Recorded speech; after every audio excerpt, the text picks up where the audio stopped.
Bonjour et bienvenue à la première partie du webinaire sur le bien-être et la santé mentale.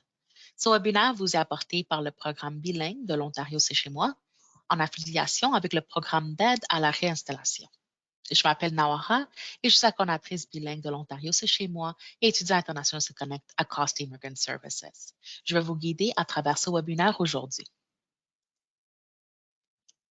Ce webinaire est divisé en deux parties. Pour la deuxième et dernière partie du webinaire, nous allons couvrir les habitudes saines. Nous allons discuter à propos du sommeil, sécurité alimentaire, prévention et traitement des maladies et finalement les vaccins. Commençons avec le sommeil. Même si nous avons tous une vie bien remplie, il est important que nous dormions suffisamment pour rester en bonne santé. Si notre corps est bien reposé, alors nous sommes en mesure de lutter contre la maladie plus facilement et nous pouvons mieux nous concentrer à l'école ou au travail. Le sommeil nous aide également à gérer le stress et il est également important pour la perte de poids. Quand nous sommes fatigués, nous avons besoin de manger plus pour passer à travers la journée. En règle générale, les adultes devraient avoir 7 à 8 heures de sommeil par nuit et pas moins de 6 heures. Les adolescents ont besoin de 8 à 10 heures de sommeil et pas moins de 7 heures. Les enfants ont besoin de 9 à 12 heures de sommeil. Plus ils sont jeunes, plus ils ont besoin de sommeil. Salubrité des aliments. Les Canadiens comptent sur le stockage des aliments. Il n'est pas toujours possible d'acheter régulièrement des aliments frais. Pour économiser du temps et de l'argent, de nombreux Canadiens achètent des aliments en vrac et les conservent au réfrigérateur ou au congélateur. Certains aliments doivent être conservés au réfrigérateur ou au congélateur, comme la viande et les produits laitiers, ainsi que le reste. Lorsque ces aliments sont laissés à température ambiante, les bactéries qui s'y trouvent peuvent se développer. Manger des aliments à haute teneur en bactéries peut vous rendre malade et ce qu'on appelle une intoxication alimentaire. Manipuler les aliments en toute sécurité aide également à prévenir ce genre de maladie. Donc, les aliments congelés doivent être congelés jusqu'à ce que vous soyez prêt à le cuire. Suivez l'instruction sur le paquet et lisez la date d'expiration. De nombreux aliments au Canada ont des dates d'expiration, donc ne consommez pas des aliments laitiers ou aliments pour bébés lorsqu'ils ont dépassé leur date d'expiration.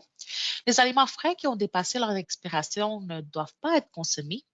D'autres aliments ont une date de meilleur avant. Il ne s'agit pas d'une date d'expiration, mais une recommandation pour l'utilisation de la nourriture avant qu'elle ne devienne périmée. Manger des aliments non périssables qui ont dépassé cette date ne sont pas nécessairement dangereux, mais ils peuvent ne pas avoir un très bon goût. La viande congelée doit être décongelée plus de 24 heures au réfrigérateur et non à température ambiante.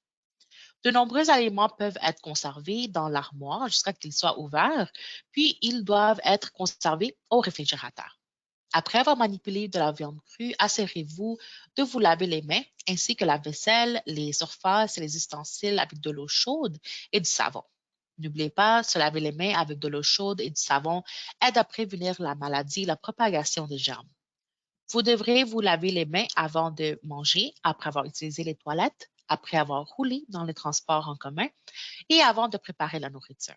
Le lavage régulier des mains aide à vous garder, vous et votre famille, en bonne santé et prévient la propagation de la maladie à d'autres personnes.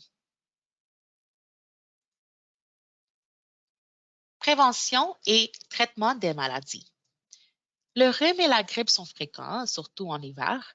Il existe de nombreux traitements disponibles sur les étagères de la pharmacie qui peuvent aider avec les symptômes de ces virus. Si vous ne vous améliorez pas après quelques jours de repos, vous devriez consulter un médecin. Il peut y avoir une cause différente pour vos symptômes qui nécessite un traitement spécial. Si vous êtes malade, vous devrez rester à la maison et vous reposer. Cela vous aidera à aller mieux, mais il aide également à prévenir la propagation de la maladie à d'autres personnes au travail ou à l'école. De nombreuses garderies ne permettront pas aux enfants malades d'y assister. Si vous êtes malade, vous devriez vous couvrir la bouche lorsque vous toussez ou éternuez. Mais vous devrez le faire avec votre bras et non dans votre main.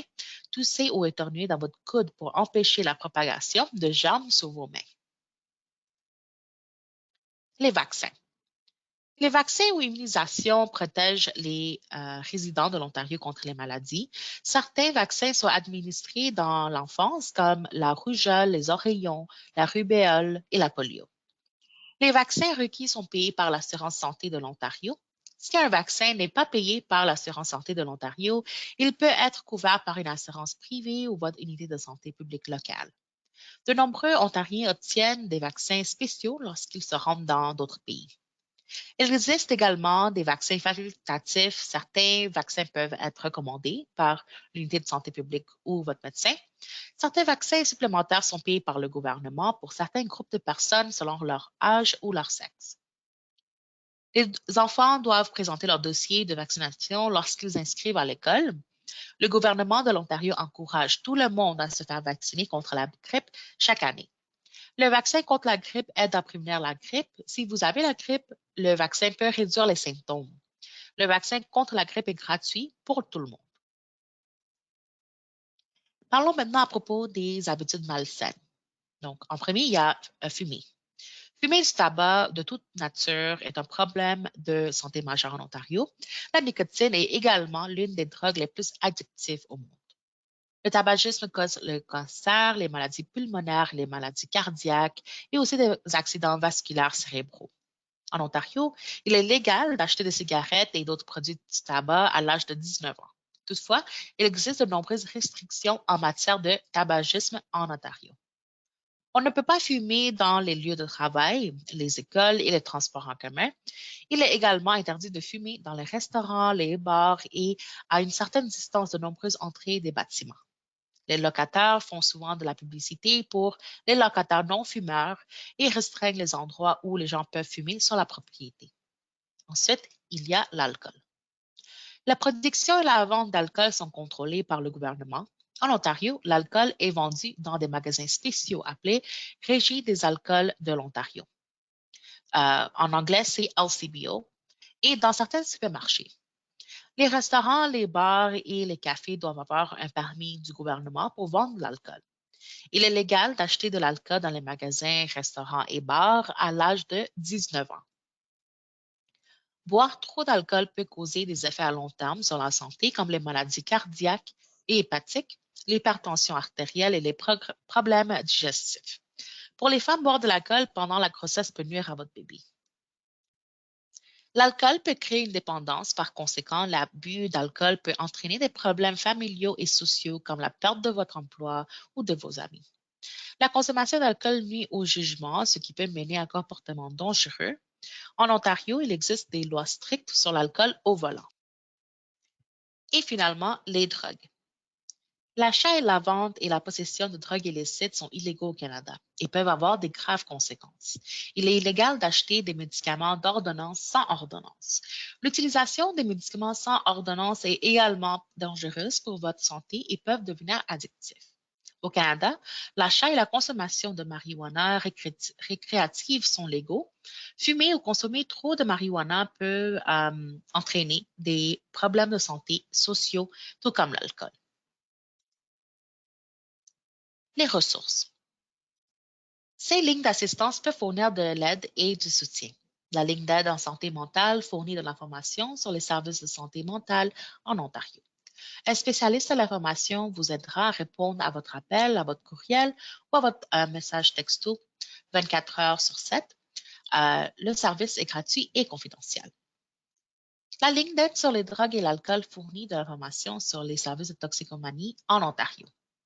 Les lignes d'aide sur les jeux fournissent de l'aide en toxicomanie, du soutien aux jeux, du soutien familial et de l'information. Pour plus d'informations, visitez Connex Ontario. Il y a aussi Jeunesse J'écoute, qui est le seul service de soutien à l'échelle du pays qui est accessible 24 heures sur 7. Ils offrent un service d'intervention professionnelle, d'information de ressources et un service de soutien bénévole par texto aux jeunes en français et en anglais. Il y a aussi Allo J'écoute, qui offre un service de soutien confidentiel aux étudiants de niveau postsecondaire en Ontario. Où que vous soyez en Ontario, vous pouvez appeler la ligne d'info de santé sexuelle de l'Ontario, qui fournit des services confidentiels et disponibles en plusieurs langues. Nous aimerions aussi vous fournir avec le site web de établissement.org où vous pouvez trouver des informations liées à de nombreux sujets qui sont différents. Parlons maintenant brièvement à propos du programme bilingue de l'Ontario, c'est chez moi. L'Immigration, réfugiés et citoyenneté Canada et le ministère des Services à l'enfance et des services sociaux et communautaires de l'Ontario financent le programme L'Ontario, c'est chez moi afin de faciliter l'établissement des nouveaux arrivants en Ontario et de les aider à faire des choix plus éclairés. Donc, n'hésitez pas de visiter notre site Web et de nous contacter par courriel ou par téléphone si vous avez des questions. Nous avons aussi le projet bilingue Étudiants internationaux se connectent. Le ministère des Services à l'enfance et des services sociaux et communautaires de l'Ontario finance le projet Étudiants internationaux se connectent afin d'offrir des mesures de soutien aux étudiants internationaux et à leurs familles. Donc, n'hésitez pas à visiter notre site Web et de nous contacter par courriel ou par téléphone si vous avez des questions. Costi Immigrant Services est un organisme multiculturel à vocation communautaire qui sert chaque année plus de 39 000 clients dans ses 18 bureaux situés dans la région du Grand Toronto. Costi coordonne le programme L'Ontario, c'est chez moi et le projet Étudiants internationaux se connectent pour l'ensemble de l'Ontario. On est rendu à la fin de cette présentation. Merci beaucoup d'avoir écouté ce webinaire et bonne journée.